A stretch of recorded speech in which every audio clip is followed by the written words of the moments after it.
Hello students. तो पिछली video में हमने वेक्टर्स के बारे में समझा था कि वेक्टर्स क्या होते हैं और वेक्टर्स का हम एडिशन कैसे करते हैं, सब्ट्रैक्शन कैसे करते हैं, और मैंने ये भी बताया था आप लोगों को कि वेक्टर का हम स्केलर प्रोडक्ट कैसे करते हैं। तो इसमें हम थोड़ा ये ज़्यादा तो नहीं पर थोड़ा सा ये समझें कि वेक्टर का हम वेक्टर प्रोडक्ट कैसे करते हैं। जो दो वेक्टर्स होंगे उनका हम वेक्टर प्रोडक्ट कैसे निकालेंगे। तो सपोज करते हैं कि मान लेते हैं हमारे पास कोई एक वेक्टर है और ये कोई बी वेक्टर है। ठीक है, ये सपोज करो ए वेक्टर और ये बी वेक्टर है, इनके बीच में एंगल थीटा है। ठीक है, तो अब इनका हम पहले तो ये समझ लेते हैं कि इसका हम मैग्नीट्यूड कैसे निकलेगा बस। तो अगर मैं ए वेक्टर क्रॉस बी वेक्टर करता हूँ तो मेरे पास क्या आएगा, ए का मैग्नीट्यूड, बी का मैग्नीट्यूड, और यहाँ पर आएगा मेरे पास साइन थीटा। क्या, साइन थीटा। और ये होगा मेरे पास n n unit vector. N unit vector क्या होगा कि एन यूनिट वेक्टर जो है, ये जो ए वेक्टर है और जो बी वेक्टर है, ये जिस प्लेन में ये दो वेक्टर्स हैं उसके परपेंडिकुलर होगा N unit vector. N unit vector मेरे को ए क्रॉस बी, जो नया वेक्टर बना मेरे पास, ठीक है, जब हम ए क्रॉस बी को, ए वेक्टर और बी वेक्टर का क्रॉस प्रोडक्ट निकालते हैं तो हमें एक नया वेक्टर मिलता है। जबकि अगर हम ए वेक्टर और बी वेक्टर का स्केलर प्रोडक्ट निकालते हैं तो हमें एक नंबर मिलता है जो कि सिंपल, हमें किसी वेक्टर के बारे में नहीं बताता, वो सिंपल एक नंबर होता है। लेकिन अगर हम ए वेक्टर क्रॉस बी वेक्टर करेंगे तो हमें एक नया नया वेक्टर मिलने वाला है जिसकी डायरेक्शन होगी एन यूनिट वेक्टर ये। और ये हमेशा क्या होता है, ए वेक्टर और बी वेक्टर के परपेंडिकुलर होता है। सपोज करो जैसे कि ए वेक्टर है तो मैं क्या करूंगा, अगर मेरे को डायरेक्शन निकालनी है कि ए क्रॉस बी, ए वेक्टर क्रॉस बी वेक्टर किस डायरेक्शन में होगा, तो मैं क्या करूंगा, ए की डायरेक्शन में अपनी फिंगर्स लेके जाऊंगा और इसको कर्ल करूंगा बी की डायरेक्शन में, then this direction will give me the direction of the A vector cross B vector. Okay, तो this is the direction and this will indicate the magnitude of the vector. ठीक है, तो ये हमें vector के magnitude के बारे में बताएगा। ओके, तो it was just a short explanation about the cross product of the two vectors. Now we will discuss about the work, energy and power. That is our chapter in the class 11th. So work, energy and power. It is our chapter. So we will discuss about it.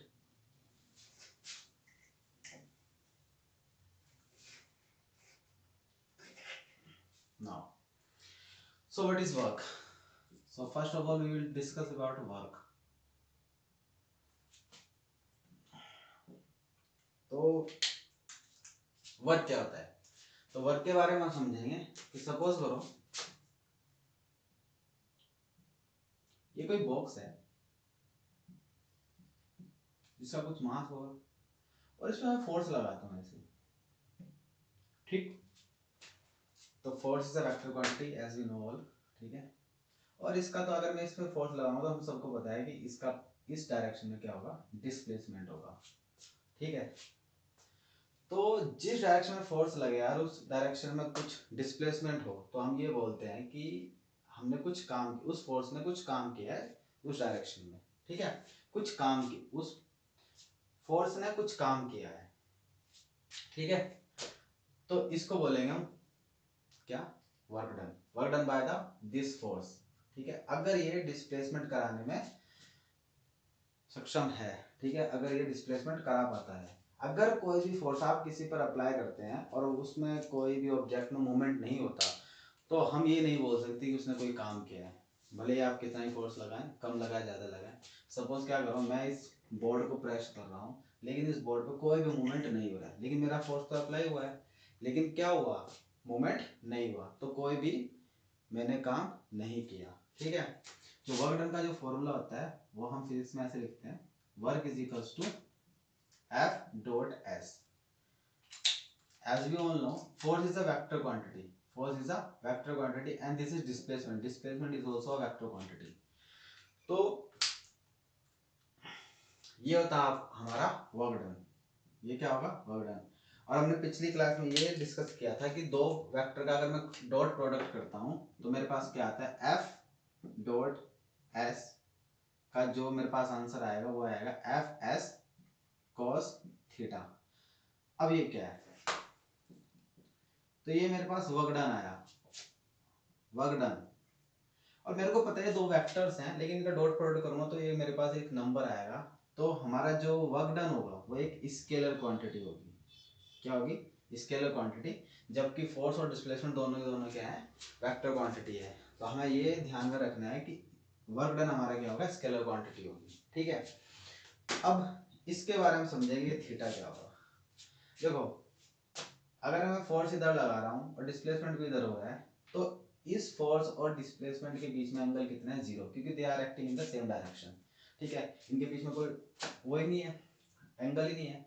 लेकिन अगर मैं एक box है मेरे पास, तो ये box ही मान लेते हैं।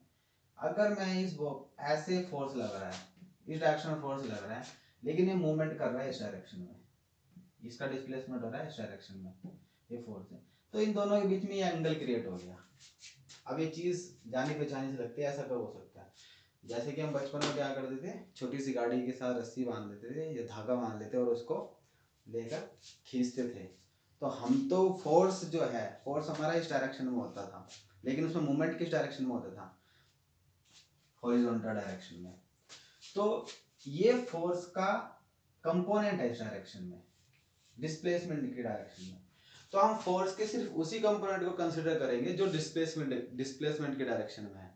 ठीक है, बाकी और कंपोनेंट से हमें फोर्स के कोई मतलब नहीं होना चाहिए। तो अगर ये थीटा है तो इस डायरेक्शन में फोर्स का क्या कंपोनेंट काम आएगा हमारे, एफ कॉस थीटा।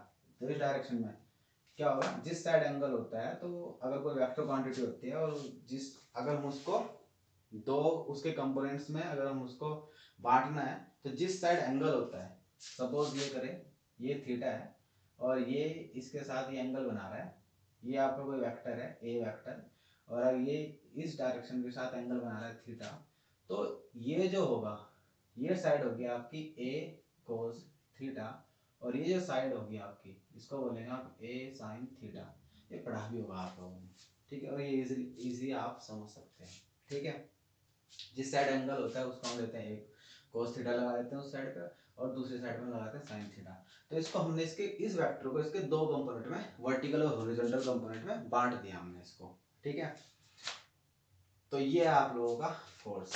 तो फोर्स का फॉर्मूला क्या होगा, W is to F S cos theta, जहाँ पर जो थीटा है वो क्या है आप लोगों का angle between the force and displacement. It's very simple, मतलब बहुत इजी फॉर्मूला है। ठीक है, हमने पहले ही पढ़ा हुआ है। अब हमें क्या पढ़ना है, ये तो हो गया अपना फोर्स। अब हमें देखना है कि फोर्स कहाँ पर कैसा होता है, कैसा कैसा हो सकता है। देखो वर्क डन, फोर्स कैसा कैसा हो सकता है। वर्क डन एक हमारी क्या है, एक स्केलर क्वांटिटी है, और ये जो है आपकी स्केलर क्वांटिटी यानी एक नंबर है, ये आपका 0 भी हो सकता है, ये आपका पॉजिटिव भी हो सकता है, और ये आपका क्या नेगेटिव भी हो सकता है। अब ये वर्क डन जो है आपका पॉजिटिव कब होगा, नेगेटिव कब होगा, 0 कब होगा, इसके बारे में डिस्कस करेंगे। तो इन तीन केसेस के बारे में जान लेते हैं। जब आपका वर्क डन क्या होगा, when the work done is greater than 0। तो ग्रेटर देन 0 कब होगा, ठीक है, तो आपका when the force is applied in the direction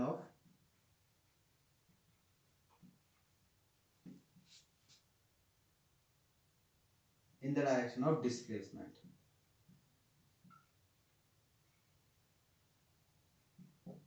ठीक है, और हम ये कह सकते हैं जब आपका जो एंगल होगा, और आप ये कह सकते हैं theta is smaller than 90 degree.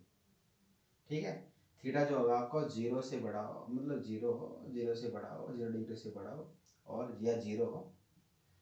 ठीक है, 0 को इक्वल है, 0 से बड़ा हो, और आपका ये 90 डिग्री से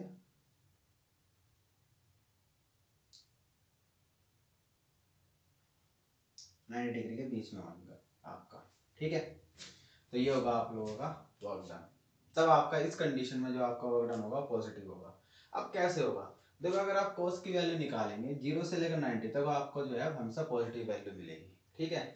अगर आप 90 से ज़्यादा जाते हैं तो आपको cos की वैल्यू नेगेटिव मिलने लगेगी, और अगर आप 90 से 180 पे जाएंगे, 90 से 180 क्या, अगर आप 90 से 270 तक भी जाते हैं, थीटा की वैल्यू 270 तक रखते हैं, तो आपको cos की वैल्यू उसमें नेगेटिव मिलती है। और अगर ये नेगेटिव हो गया, ये दोनों तो पॉजिटिव होंगे क्योंकि मैग्नीट्यूड है दो वेक्टर्स के, ठीक है। ये यहाँ पर मैग्नीट्यूड है, से ध्यान रखिए, ये यहाँ पर वेक्टर्स हैं, लेकिन ये यहाँ पर फोर्स का मैग्नीट्यूड है, यहाँ पर वेक्टर नहीं लिखेंगे हम, ठीक है। यहाँ पर ये फोर्स का मैग्नीट्यूड है और ये डिस्प्लेसमेंट का मैग्नीट्यूड है, और ये cos थीटा है, ठीक है। तो अगर ये नेगेटिव हो गया तो ये पूरी क्वांटिटी नेगेटिव हो जाएगी, ठीक है। लेकिन अगर ये पॉजिटिव है तो ये पूरी क्वांटिटी पॉजिटिव हो जाएगी। तो 0 से लेकर 90 डिग्री के बीच में जो आपकी cos थीटा की वैल्यू होती है वो पॉजिटिव होती है, तो इसलिए ये जो है इसकी वैल्यू क्या आएगी, पॉजिटिव आएगी, ठीक है।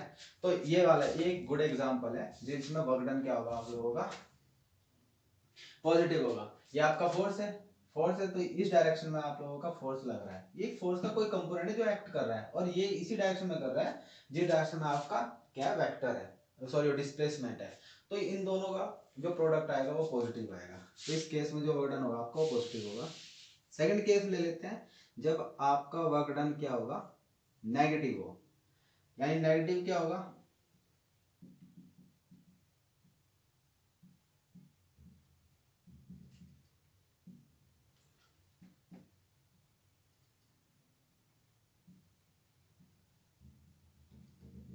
तो नेगेटिव वर्क डन कब होगा, तो नेगेटिव वर्क डन होगा आप लोगों का ऐसी कंडीशन में जब आपका जो फोर्स अप्लाई कर रहे हैं आप वो अपोजिट डायरेक्शन में हो डिस्प्लेसमेंट की, ठीक है, डिस्प्लेसमेंट की।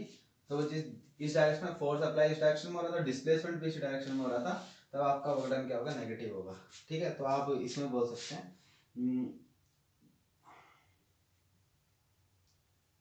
when the force is applied in the opposite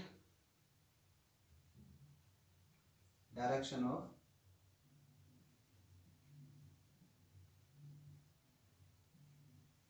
displacement, opposite direction of displacement हो, ठीक है, तब आप लोगों का वर्क डन क्या होगा, नेगेटिव होगा। कैसे होगा, थीटा की वैल्यू, और हम थीटा क्या कह सकते हैं, थीटा का क्या कितना होना चाहिए आप लोगों का, थीटा थीटा जो आपका 90 से बड़ा हो और 270 तक होना चाहिए। अगर ऐसा कुछ है आप लोगों का थीटा, तो आप लोगों का क्या होगा, वर्क डन क्या होगा, नेगेटिव होगा, क्योंकि इसमें cos की वैल्यू नेगेटिव आ जाएगी। इसी के नेगेटिव पॉजिटिव होने पर ही आप लोगों को क्या मिलेगा, आप लोगों को क्या मिलेगा, वर्क डन पॉजिटिव नेगेटिव मिलेगा, ठीक है, cos थीटा के नेगेटिव पॉजिटिव होने पर, ठीक है। इस कंडीशन में तो अगर मैं एग्जांपल देखूं तो ऐसा कब हो सकता है, ऐसा तब हो सकता है, आप लोगों ने देखा होगा, ये केस आप कब देख सकते हैं, जैसे कि हाँ सपोज करो अगर मैं इस मार्कर को ऊपर उछालता हूँ ऐसे, तो ग्रेविटी ने जब ये ऊपर जा रहा था तो इसमें इस डायरेक्शन में डिस्प्लेसमेंट हो रहा था ऊपर की डायरेक्शन में, जब ये ऊपर जा रहा था, लेकिन इस पर ग्रेविटी की डायरेक्शन लग रही थी नीचे की डायरेक्शन में, ठीक है। तो work done by the gravity on this marker during that motion, ठीक है, जब ये वर्टिकली अपवर्ड जा रहा था, during the vertically upward motion, तो work done by the gravity on this marker is negative. उस समय इसका जो इस पर काम किया गया ग्रेविटी के द्वारा वो क्या था, नेगेटिव था, ठीक है। तो ये हो गया आप लोगों का नेगेटिव वर्क डन का एग्जांपल, ठीक है। या तो ये कह सकते हैं कि आप लोगों ने सब्जी वाले और ठेली वाले देखे होंगे, जो सब्जी वगैरह बेचते हैं, जब वो किसी ढलान पर जाते हैं तो वो अपनी जो ठेला होता है उसको क्या करते हैं, पीछे की साइड खींच के रखते हैं, उसको पीछे की साइड फोर्स लगा के रखते हैं ताकि वो ज़्यादा तेजी से ना चले और ढलान से जल्दी से ना उतरे, ज़्यादा स्पीड के साथ ना उतरे। तो उस टाइम पे जो ठेला वाला उस पर फोर्स लगा रहा है वो अपोजिट डायरेक्शन में, लेकिन उसमें मूवमेंट किस डायरेक्शन में हो रहा है, किस डायरेक्शन में डिस्प्लेसमेंट हो रहा है, आगे की डायरेक्शन में। तो फोर्स लग रहा है पीछे की डायरेक्शन में, और उसमें जो मोशन हो रहा है वो मूवमेंट और डिस्प्लेसमेंट हो रहा है वो हो रहा है आगे के डायरेक्शन में। तो ये ऐसी कंडीशन में जो वर्क डन होगा आप लोगों का वो क्या होगा, नेगेटिव वर्क डन होगा, ठीक है। नाउ द थर्ड एग्जाम्पल हम लेंगे, जब आप केस हो गया हमारा, जब वर्क डन आपका 0 होगा। अब 0 कब होगा? देखिए आपने 0 होने के बहुत 2-3 केसेस हैं, ठीक है। तब हो सकता है इफ एफ इज 0, जब फोर्स ही ना लगे। अगर फोर्स 0, ये 0 हो गया तो पूरा वर्क डन 0 हो गया, सिंपल है, ठीक है। और क्या सिचुएशन हो सकती है? इफ एफ इज 0, मान लो आप फोर्स अप्लाई कर रहे हैं किसी चीज पर और उसमें कोई भी डिस्प्लेसमेंट नहीं हो रहा, तब भी आपका वर्क डन 0 हो सकता है। जैसे कि मैं इस बोर्ड पे फोर्स लगा रहा हूँ, इस दीवार को धक्का देने की कोशिश करूंगा, मैं कितना भी धक्का दे लूँ ये दीवार नहीं मूव करेगी। हालांकि मेरी मसल्स की जो एनर्जी है वो इस पर अप्लाई हो रही है, मैं थक जाऊंगा धक्का लगा लगा कर, लेकिन इसमें कोई भी मूवमेंट नहीं होने वाला। तो ऐसी कंडीशन में जो है, जब there is no displacement then the work done is 0। It's very simple to understand. And one more condition can also be there, when the cos theta is equals to 0, and the cos theta will be equals to 0 if and only if, sorry, not I cannot say if and only if, but cos theta will be equals to 0 when theta is equals to 90 degree। जब theta 90 degree के equal होगा तो आपका क्या होगा, जो आपका work done होगा वो 0 के बराबर होगा। बिकॉज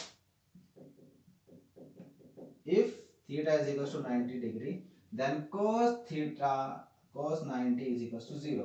अगर cos 90 0 हो गया तो आप लोगों का क्या वर्क डन होगा, कितना होगा, 0 होगा। अब ये कौन सा केस हो सकता है? ये केस हो सकता है आप लोगों का जब कोई कूली क्या करता है, अपने सर पर क्या कोई भी सूटकेस वगैरह लेकर चलता है, या कोई भी तो वो कितना काम कर रहा होता है। तो जो कूली है वो सूटकेस लेके चला हुआ है अपने सर पर, तो जो सूटकेस का जो आप लोगों का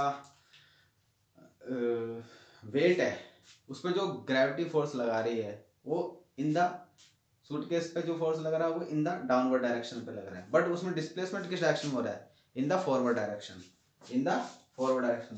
लेट्स से सपोज ये आपका कोई कूली है और इसके ऊपर कोई सूटकेस है, इसने अपने सर पर रखा हुआ। अब इस पे इसका जो फोर्स लग रहा है यानी mg, इसका जो वेट लग रहा है वो डाउनवर्ड डायरेक्शन में लग रहा है, लेकिन इसमें जो मूवमेंट हो रहा है, ठीक है, जो मूवमेंट हो रहा है, जो डिस्प्लेसमेंट हो रहा है वो फॉरवर्ड डायरेक्शन में हो रहा है। तो इन दोनों के बीच का जो एंगल है वो कितना है, 90 डिग्री। कितना है, 90 डिग्री। तो इन दैट केस कितना काम हो रहा है, कितना काम हो रहा है, 0। कितना काम हो रहा है, 0। Then in that case the work done by the gravity on the suitcase is 0। ठीक है, हम क्या करेंगे, उस पर जो काम हो रहा है वो कितना होगा, 0 होगा। तो ये एग्जांपल थे हमारे वर्क डन के, जब वर्क 0 हो सकता है, पॉजिटिव हो सकता है या नेगेटिव हो सकता है। ठीक है, तो these are some examples. Now what are the units of the work done? Work done की क्या यूनिट होती है? तो वर्क डन की यूनिट को समझने के लिए सिंपल है। वर्क डन की पहली यूनिट होती है जिसे हम ये इसकी एब्सोल्यूट यूनिट होती है, एब्सोल्यूट। तो सब ये होती है जूल। क्या होती है, जूल। जूल, आप लोगों ने जूल एक और चीज की यूनिट सुनी होगी, किसकी, एनर्जी की। एक्चुअली वर्क डन और एनर्जी को आप सिमिलर करके कंसिडर कर सकते हैं, ये सिमिलर कंसेप्ट है। कैसे, देखो जब किसी के पास कोई एनर्जी होगी तभी तो कोई वर्क डन होगा। अब किसी के पास कोई एनर्जी है ही नहीं तो क्या काम करेगा, नहीं कर सकता वो काम। तो ये बहुत सिंपल सा कंसेप्ट है कि इसे हम समझ सकते हैं कि एनर्जी ही वर्क डन होता है, कि एनर्जी जितना हमारी लूज होती है या जितना हम गेन करते हैं वही क्या होता है, आपका वर्क डन होता है।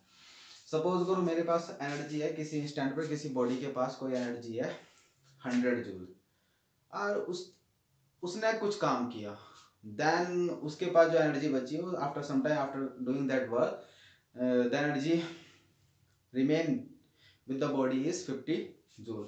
तो कितना काम करा होगा उसने, तो उसने उतना ही काम करा जितना कि उसकी एनर्जी लूज हुई है। ठीक है, तो कितना कितना काम करा होगा उसने, 50 जूल का ही काम करा होगा। तो जूल और एनर्जी दोनों ही एक ही चीज के दो अलग अलग पहलू हैं। वर्क डन हमें होता दिख जाता है और एनर्जी हमें कभी दिखती नहीं है। देखो एनर्जी को नहीं देखा जा सकता, ठीक, तो लेकिन वर्क डन हमें दिख जाता है। तो ये जूल इसकी क्या हुई, यूनिट है, जूल। तो इसकी एसआई यूनिट है, ये क्या है, एसआई यूनिट है वर्क डन की जूल। और एक और होता है, एक होती है सीजीएस सिस्टम में, ठीक है। सीजीएस सिस्टम में जो इसकी यूनिट होती है वो होती है ईआरजी। क्या? ईआरजी। अब ये जूल कब होती है? जूल, देखो जब फोर्स और डिस्प्लेसमेंट इनके यूनिट से बनेगा आप लोगों का, जब 1 Newton, when 1 Newton of force, when 1 newton of force is applied on a body, is applied on a body and it does a displacement of 1 meter, it does a displacement of 1 meter, then you will say that the work done, the amount of work done is 1 joule। यानी जब आप किसी body पर कोई force लगाते हैं, 1 Newton का force लगाते हैं और वो बॉडी 1 मीटर का डिस्प्लेसमेंट करती है, तो जो काम किया उस फोर्स ने उस बॉडी पर, उसको बोलेंगे आप कितना? 1 जूल। 1 जूल वर्क डन बोलेंगे आप उसको उस पर, ठीक है। नाउ अच्छा, सीजीएस, ये ईआरजी क्या होता है? ईआरजी होगा 1, ईआरजी होगा आप लोग का जब one dyne of force, 1 dyne of force is applied on a body and it does a displacement of 1 centimeter, it does a displacement of 1 centimeter, then you will say that the work is done is 1 ERG, ठीक है। तो इसका CGS system में इसकी जो unit होती है वो होती है ERG, एंड जो एसआई सिस्टम होता है इसका, जो एसआई यूनिट है इसकी वर्क डन की वो है जूल। आप इसे न्यूटन मीटर भी लिख सकते हैं, ठीक है। न्यूटन मीटर भी और भी यूनिट्स होती हैं, that are the different things, gravitation units होती हैं that we will not discuss about them here, ठीक। तो ये कुछ बेसिक्स था वर्क के बारे में। नाउ इसके बाद हम पढ़ेंगे आप लोगों का, इसके बाद इसमें आ जाता है काइनेटिक एनर्जी आ जाती है, पोटेंशियल एनर्जी के बारे में पढ़ेंगे और फोर्सेस के बारे में पढ़ेंगे कि कंजर्वेटिव फोर्सेस क्या होते हैं और नॉन कंजर्वेटिव फोर्सेस क्या होते हैं। अभी ये जो था पढ़ा हमने, ये पढ़ा हमने वर्क डन के बारे में। जब आपका जो फोर्स है वो कांस्टेंट है, मतलब मैं इसको फोर्स लगा रहा हूँ, it is a constant force, it is the work done by the constant force, but in our everyday life we experience more and more example about the variable forces। जब हम variable forces apply करते हैं किसी पर, जैसे कि suppose करो कोई गाड़ी का इंजन है, गाड़ी का इंजन है, वो क्या हो रहा है, उसमें कैसा फोर्स लगा रहे हैं हम वेरिएबल फोर्स लगा रहे हैं उसमें, ठीक है। मतलब देखो एक मोमेंट पे जो गाड़ी का इंजन है वो तो कम फोर्स लगाता है, एक मोमेंट पे वो ज़्यादा फोर्स लगाता है। तो हमारा एक ही वैल्यू की एक कांस्टेंट फोर्स नहीं अप्लाई हो रहा है किसी बॉडी पर, हम अलग अलग फोर्स लगा रहे हैं। सपोज करो आप किसी बॉडी को लगातार फोर्स लगा रहे हैं, उस पर फोर्स लगा रहे हैं, तो after some time you will get tired, and then आपकी जो कैपेसिटी है फोर्स लगाने की, वो आप धीरे धीरे आप थोड़ा ज़्यादा फोर्स लगा रहे होंगे पहले, बाद में थोड़ा कम लगाने लगेंगे, कम करते रहेंगे। तो यहाँ पर वेरिएबल फोर्स अप्लाई हो रहा है। वेरिएबल का मतलब एक कांस्टेंट वैल्यू नहीं है, वेरी करता है फोर्स। वेरी करने का मतलब डिफरेंट फोर्सेस, ठीक है, फोर्स की वैल्यू चेंज हो रही है। तो ये होता है आप लोगों का वेरिएबल। अब वेरिएबल फोर्स कितना काम करेगा, वेरिएबल फोर्स कितना काम करेगा, तो work done by the variable force is simply you can write it as कि आपका वेरिएबल फोर्स कितना काम करेगा। इसके बारे में पढ़ने के लिए सपोज करो मैं इनके बारे में ग्राफ बनाता हूँ पहले, इससे हम बेटर समझ में आएगा, ठीक है। कि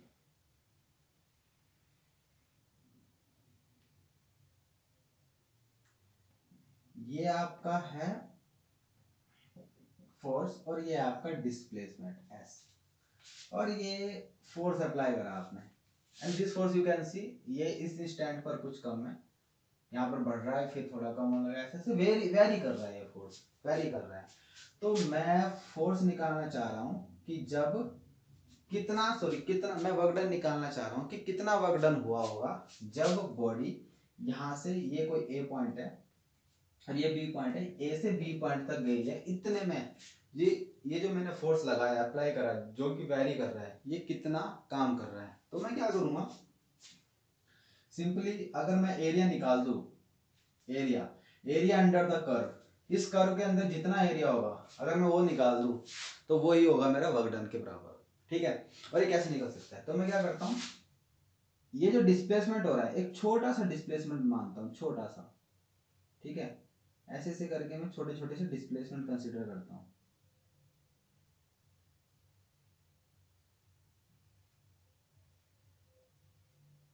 ठीक है, ये मैंने डिस्प्लेसमेंट कंसीडर करे छोटे छोटे से, इनको बोलता हूँ डी एस। क्या बोलता हूँ, डी एस, छोटा सा डिस्प्लेसमेंट, डी फॉर मतलब छोटा सा डिस्प्लेसमेंट हुआ।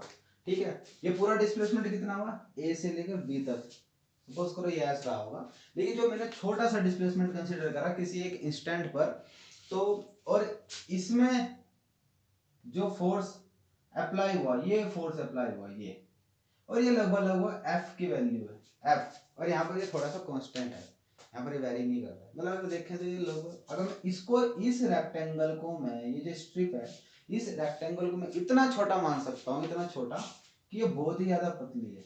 और फिर मैंने सिर्फ ग्राफ में ज्यादा बड़ा दिखा दिया, लेकिन उसको बहुत बारीक मान सकते हैं, बहुत बारीक सी है। ये डी एस डिस्प्लेसमेंट बहुत छोटा है, इतना छोटा है, लिमिट इसकी कितनी है, लगभग टेंस टू 0। ds कितना बड़ा है, लगभग ds इज इक्वल्स टू 0, लगभग लगभग 0 है, इज इक्वल्स टू नहीं बोलेंगे, लगभग लगभग टेंस टू 0 है, यानी वो लगभग लगभग 0 है पर 0 नहीं है। ठीक है, ये इतना छोटा डिस्प्लेसमेंट है ds। तो अगर मैं इसके लिए वो निकालना चाहूँ, तो इतने छोटे से डिस्प्लेसमेंट के लिए जो फोर्स लगाऊंगा वो भी क्या होगा, तो छोटा ही होगा। ठीक है, तो वर्क डन जो होगा मेरा वो क्या होगा, ds होगा। ds वर्क डन कितना होगा, एफ ds। ठीक है, जो मैंने फोर्स लगाया, फोर्स अप्लाई करा। तो अगर मेरे को पूरा लगाना है, पूरा वर्क डन निकालना है, तो मैं क्या करूंगा, सॉरी डी डब्ल्यू है, मैं डी डब्ल्यू को इंटीग्रेट कर दूंगा। ठीक है, और यहाँ पर ये क्या हो जाएगा, एफ डी एस। ये जो एफ डॉट डी एस, तो ये जो मेरा इंटीग्रेशन मिला कहाँ से कहाँ तक, मैंने यहाँ पर पॉइंट इसको मान लेता हूँ यहाँ से एक्स आई, और ये बन गया मेरा एक्स एफ। क्या ये एक्स एफ, ठीक है, बी पॉइंट पर। तो एक्स आई से मेरा क्या है, एक्स एफ तक है। ठीक है, तो ये जो मेरा है, ये जो इंटीग्रेशन करके जो मेरे को मिलेगा, ये मेरे को क्या मिलेगा, डब्ल्यू, क्या होगा ये, डब्ल्यू के बराबर। so this will be my work done of the variable force.